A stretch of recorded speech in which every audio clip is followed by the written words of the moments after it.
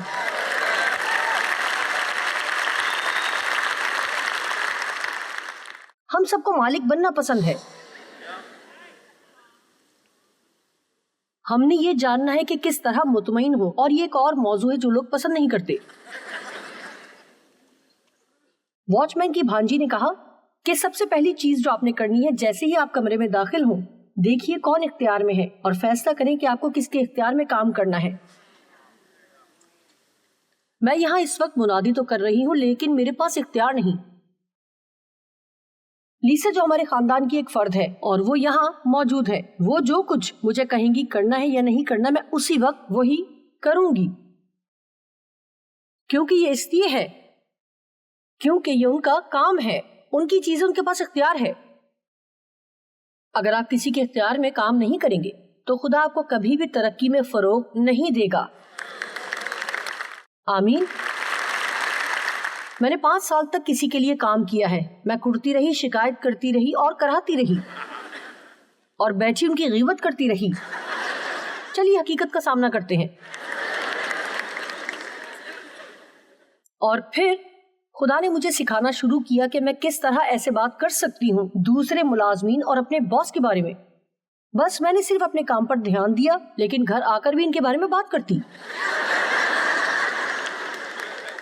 جانتے ہم تھوڑی دیر تک ہی فرما بردار بنتے ہیں کیونکہ ہمیں سمجھنے میں وقت لگتا ہے. اور پھر خدا نے مجھ سے کہا یہ سننا بہت ضروری ہے. اس نے کہا مسئلہ وہ نہیں جس کے بارے میں آپ دوسروں سے بات کر رہے ہیں، بلکہ یہ الفاظ ہیں جو دوسروں کو نقصان پہنچاتے ہیں.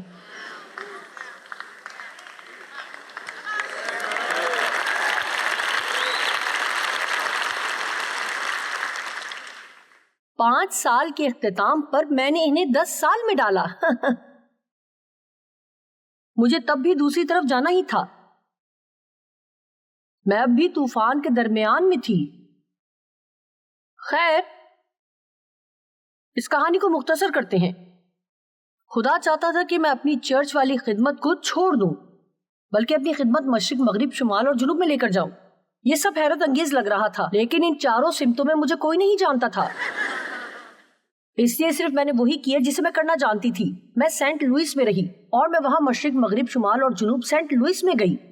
میں آپ کو سچ بتاتی ہوں، مہینے میں ایک بار شہر کے ہر حصے میں ہماری ملاقات ہوتی رہی اور میں نے سوچا اگر میری میٹنگ میں 100 لوگ بھی ہوئے تو میں خوشی سے مر جاؤں گی. لیکن جب میں نے اپنے چرچ کی خدمت کو چھوڑا اور بھیڑ کو پیچھے چھوڑ دیا، جب میں نے یسوع کو قبول کیا، میں نئے سرے سے پیدا ہوئی. جب خدا نے 1976 میں میری زندگی کو دوبارہ چھوا اور مجھے بلایا تاکہ میں خدمت کر سکوں، اس سے پہلے میں بھیڑ کو چھوڑ دی، بھیڑ نے مجھے چھوڑ دیا. میں آپ کو واقعی سچ بتا رہی ہوں، اور وہ جو یہ سب جانتے تھے کہ میں صرف 2 لوگوں کے بارے میں سوچ رہی ہوں جو میرے ساتھ جڑ گئے تھے، اور سب نے مجھے کہا کہ میں یہ نہیں کر سکتی کیونکہ میں ایک عورت ہوں اور یہ غلط ہے کہ مجھے چرچ کی خدمت کو چھوڑنا ہے.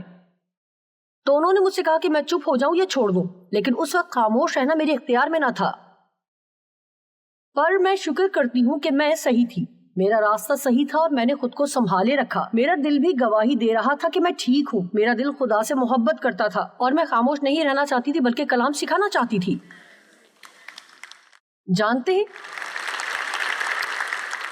جب آپ کے پاس خدا کی دی ہوئی رویا ہے جو آپ کے پاس تو ہے لیکن دوسروں کے پاس نہیں ہے، تو وہ رویا کو اپنے طور پر نہیں جان سکتے کہ آپ اتنی خوش کیوں ہیں. میرا مطلب ہے، میرے دوستوں نے مجھ سے کہا کہ تم ایک مذہبی جنونی بن گئی ہو، کیونکہ میں اب وہ سب کچھ نہیں کرنا چاہتی تھی جو پہلے کیا کرتی تھی. میں اپنی پوری شام خواتین کے ساتھ جیولری پارٹی میں ضائع نہیں کرنا چاہتی تھی. میں بدروہوں کو نکالنا چاہتی تھی.